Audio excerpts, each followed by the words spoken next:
All good. So welcome to the session, Getting Started with Protobuf Plugins. My name is Robert. This is Alex. We work at Buff. We're a company that focuses on creating a better way to consume Protobufs and basically build Protobuf tooling. And today we're here to tell you about plugins.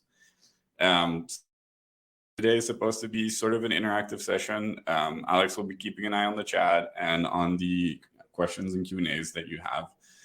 So we're definitely looking forward to seeing those, what you would like to get out of the Protobuf plugins. We'll do a little bit of background on how they work. We'll do a little bit of a demo on actually how to write a Protobuf plugin. That should hopefully tie all of that together. And then we look forward to answering any questions you might have around that. So let's jump in. What is a Protobuf plugin? So in the context of the Protobuf ecosystem, a plugin is basically something that allows us to extend the Protobuf language. So in protofiles, we specify our messages, our schemas, and basically our whole API definition. And then from that, we'll usually do a bunch of code generation, and that will give us the messages and data types that we can serialize and deserialize into the wire encoding or into the JSON encoding. And then separately of that, we usually also use that as the starting point to build out our RPC support. So most of the things in the Protobuf ecosystem are actually modeled as plugins. And that is what we want to talk to you about today, about how to build your own plugins and how to hook into the rest of this ecosystem. So to give a few examples of things that are commonly done in plugins is this code generation that I mentioned before. So many of the code generators in Protobuf that take you from your specification into the code that you'll actually be using are always modeled as plugins for the proto compiler. So you might have a proto C gen Golang that will generate you Go stubs for all of your messages. You might have a proto C gen Go gRPC, and that will be the thing that not just creates the models, but it creates the handlers with which you can actually start gRPC servers or clients. Another example of the code generator output might be something when you're using the proto C gen validate plugin, is it will code generate a set of validate functions that you can use to validate some extra constraints that you put on your messages. So those are mostly examples of things like you would generate code from your proto specifications.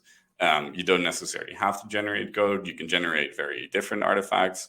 So there are plugins out there that will turn your Protobuf specifications into documentation.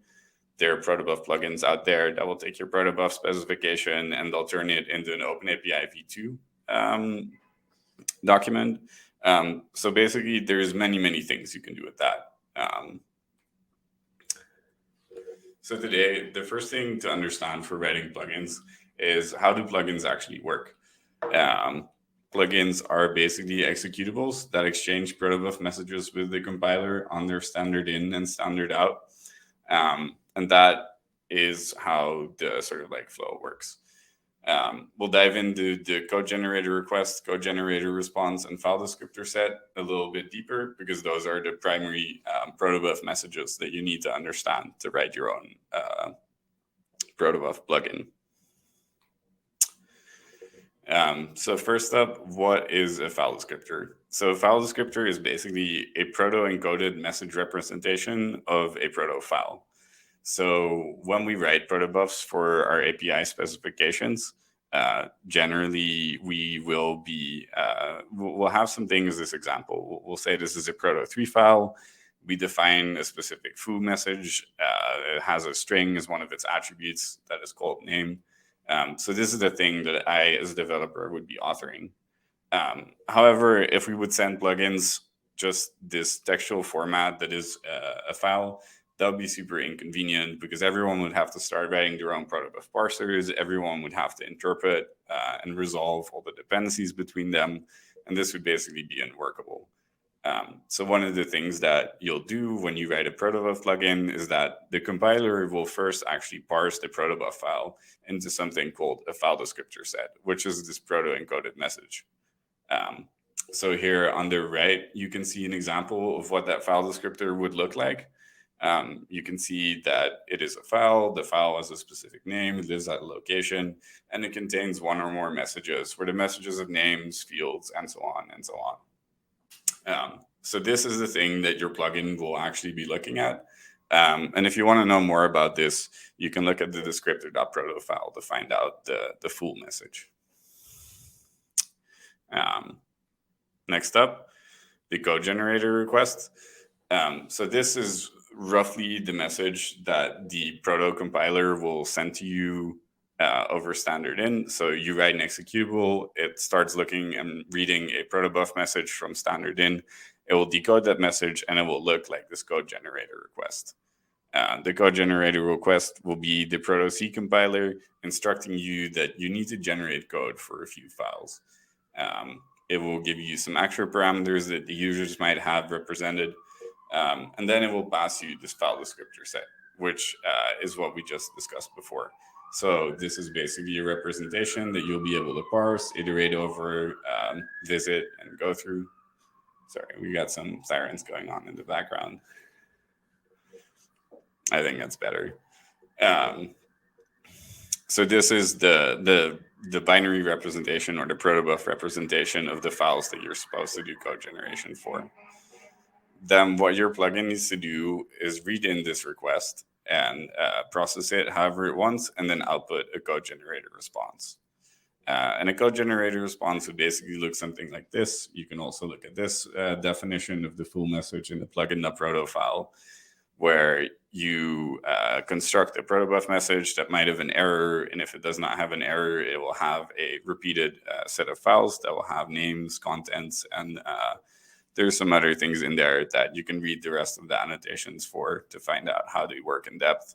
But you basically return a result to the protobuf compiler, say that for the inputs that you have received, you want to do code generation, and this is the output that you'll want to give. So that is, from a bird's eye perspective, what it takes to write a technical description of what you would need to do a protobuf plugin.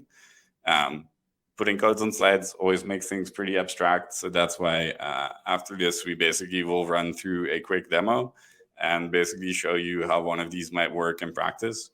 And then after that, we hope that we can answer some clarifying questions. So we're just going to switch to the demo for now.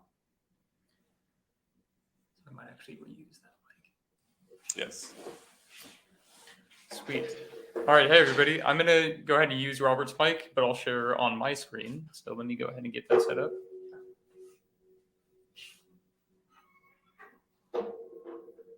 Okay. All right, so as you can see here, for those of you that actually attended Robert's last chat, he went over this concept of protobuf extensions as well.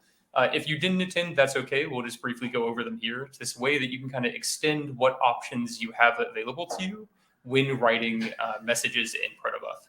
So what we're looking at here is this new option that we've customized called printable, that we're just adding a new field for so that we can annotate the messages we defined in protobuf as being printable. This is an important detail for kind of demonstrating what we're going to do with the particular plugin that we'll go over, because it'll interact with this printable aspect, and it'll write what messages are printable to a new YAML file, just as like a simple example of what you would do to write one of these plugins.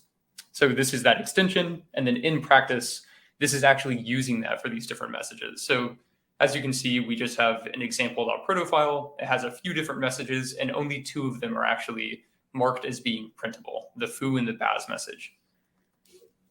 So if we go now to kind of rephrasing or reiterating what Robert had said, is that when we're building a plugin, we actually are just building a executable program that is going to accept a code generator request on standard in, as well as a code generator response on standard out.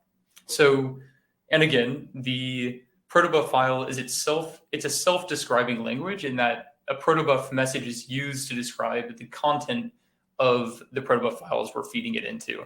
That's a little confusing at first, but I'll kind of demonstrate what types of fields are on that code generator request, which Robert just went over.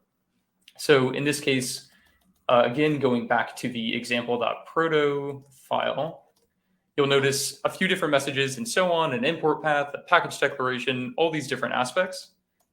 Now, if we go into these things, I can actually go to definition of like what the code generator request is.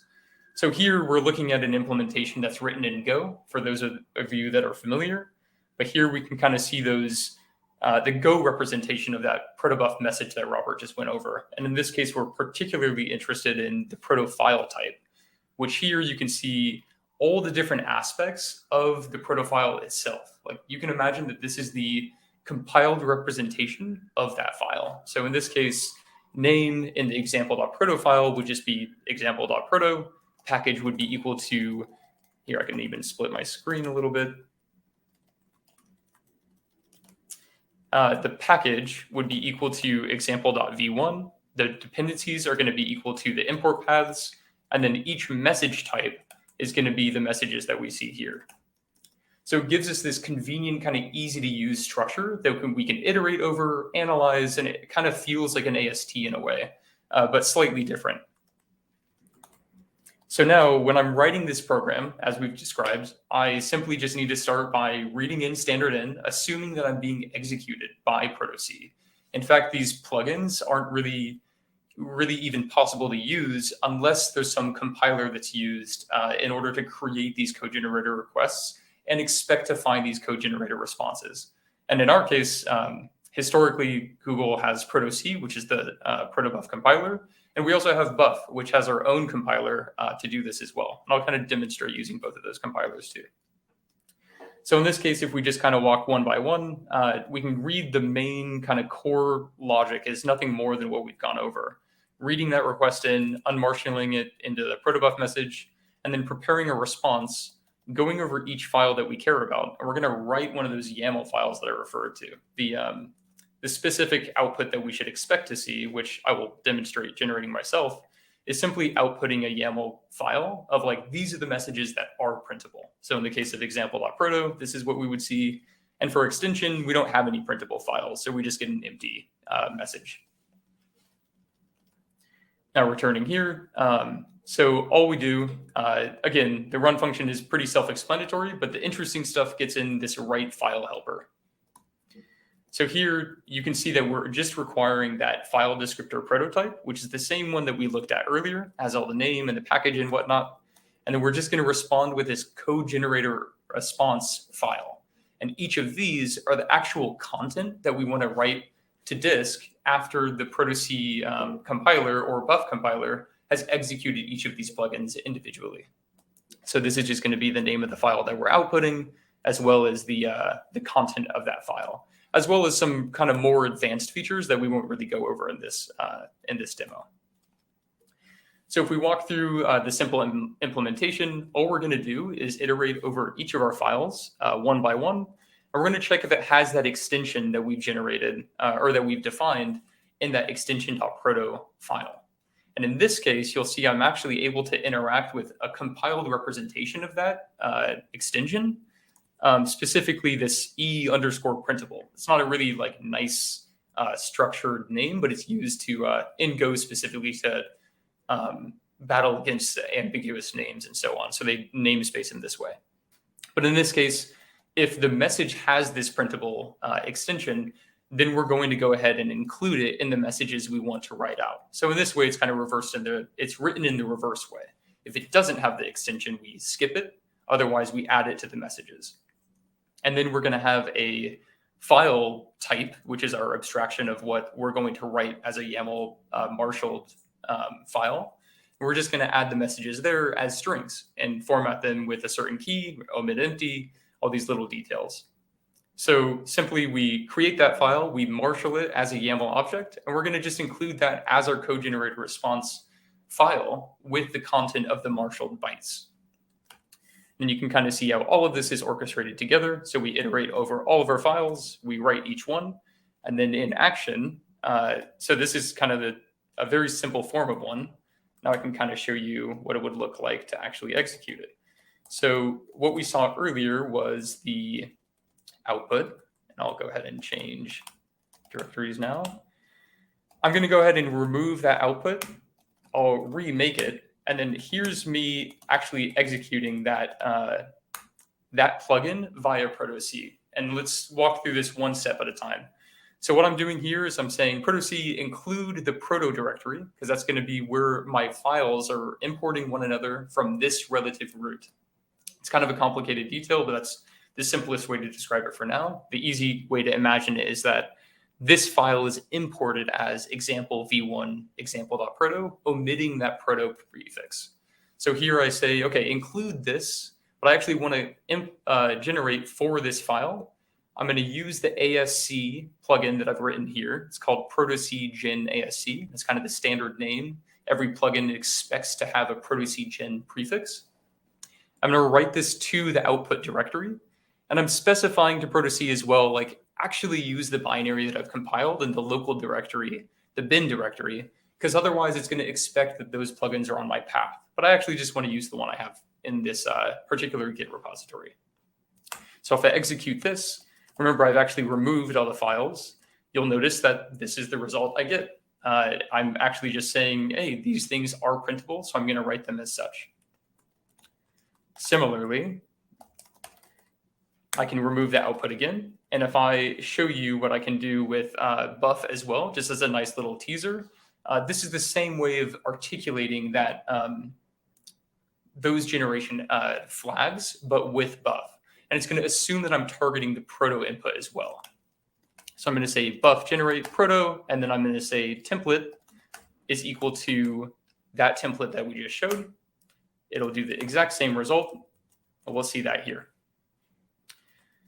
So that's kind of the general overview of the whole structure. The other thing I actually didn't mention yet, but this implementation detail of using the custom option that we defined, actually requiring this structured Go type, you'll notice that I'm importing it from this generated code path. So it's important that any of your plugins that interact with these custom options, and again, I'll show that as an example here, like anything that extends any of the standard Google Protobuf types, you're going to actually need the structured representation of those extensions for your program so that they can be like linked into the binary in Go's case. So the way we do that, we actually generate separately the Go definitions for each of the things. And that code, excuse me, gets deposited here. And that's how I'm able to actually use this structured generated type in my implementation of the plugin. Obviously, this is a huge constraint with regard to custom options and the plugins needing to have the compiled representation, but that's just a matter of fact of being able to, the compiler being able to recognize what types you're actually looking for. But many times plugins don't actually need these extensions. You can simply just act on the file descriptor or the code generator request that you received from the Proto-C compiler or the Buff compiler. But this is kind of a nice little advanced use case that we wanted to demonstrate. And this little proto has extension helper is useful for that in Go, for example. But that's pretty much it. I would be eager to see if anyone has questions. I'm happy to revisit any aspects of this little demonstration. So yeah, don't hesitate. Cool. Yeah, with that, we're pretty much at the end of our scheduled programming for this session. We're very curious if you guys would love to ask us any questions. If you have thought about writing a proto plugin, if you have thought about using options, but you never got there, I guess like this is a time where we'd love to discuss use cases with people from the community or people who are interested in this. So let us know. Let's look at the chat and not the Q&A. I see a question from Kevin Farnham about whether this is us, and then a link to the protocol buffer documentation. So these are the proto buffers that we're referring to. This particularly is the open source project that Google put out there that sort of like has the generic tooling for writing protobufs there. We work for Buff. We think that Protobuf is an amazing tool that can automate so much of the work that most of our engineers are spending on and can remove so much of the redundancy sort of like while working on APIs, especially within teams, but also I guess, across the teams in your organization. But we also think that the regular open source Protobuf tooling can often be pretty hard to use or grok. So that's why we're on a mission to make that better. And that's what Buff's for.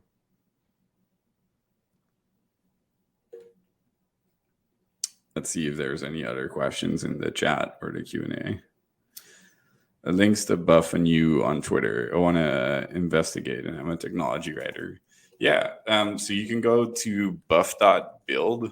That is our URL. So, and our Twitter handle is buffbuild.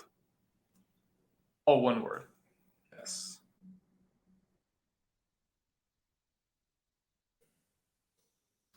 Let me actually add those to the chat.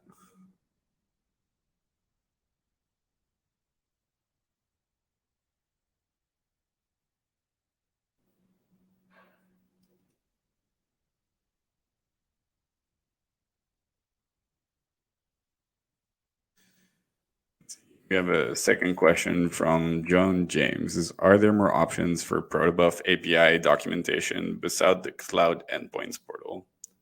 I can actually drop in a link. Yeah, that's a good question. So the Cloud portal, I think you might, or Cloud Endpoints portal, you might refer here to the documentation that Google has for their cloud APIs, I think. Those are all Protobuf based, and they work with the Protobuf HTTP transcoding that you might see occasionally used. I think I mentioned that in the other talk that we were giving. We are working on a sort of like better documentation product as part of the BSR, which is the Buff Schema Registry, which is this place that we have where you'll push as your APIs, and it will be the central point that you can get started from and build things on top of that. One of the features we've been working on there is documentation. So I think Alex just put a link in the chat where you can see the Buff documentation for Protobuf APIs, for Google APIs. Google APIs, for the people that might not know, it is a pretty wide set of APIs that Google exposes that you can hook into, that they have open source Protobuf definitions for. So if you're curious about what Buff documentation looks like, it is a great place to get started and see what your Protobuf documentation could look like with Buff.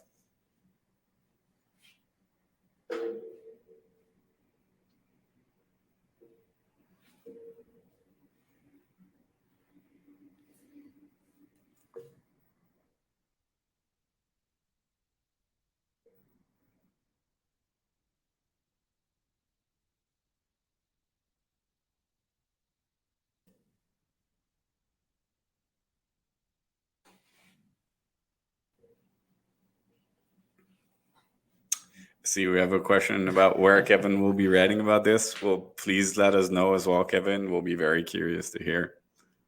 Let me switch to the Q&A tab and see if we have any questions over there.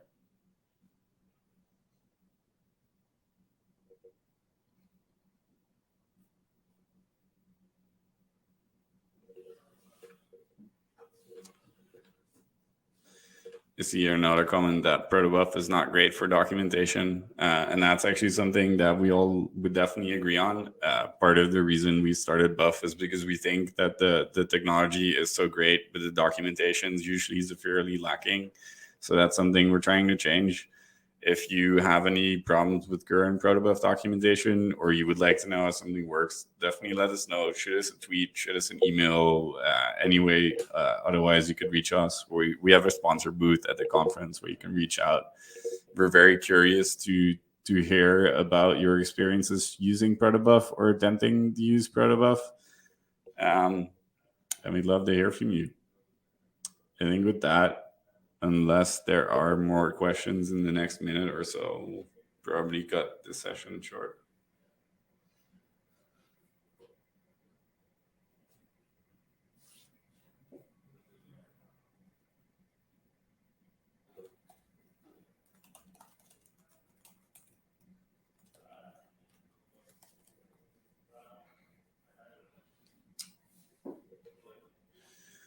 Okay. Well, thank you all very much for coming. If you'd like to find us, we'll be here throughout the rest of the conference in one of the sponsor booths. Please do find us, and we hope you have a great rest of your conference. Thank you.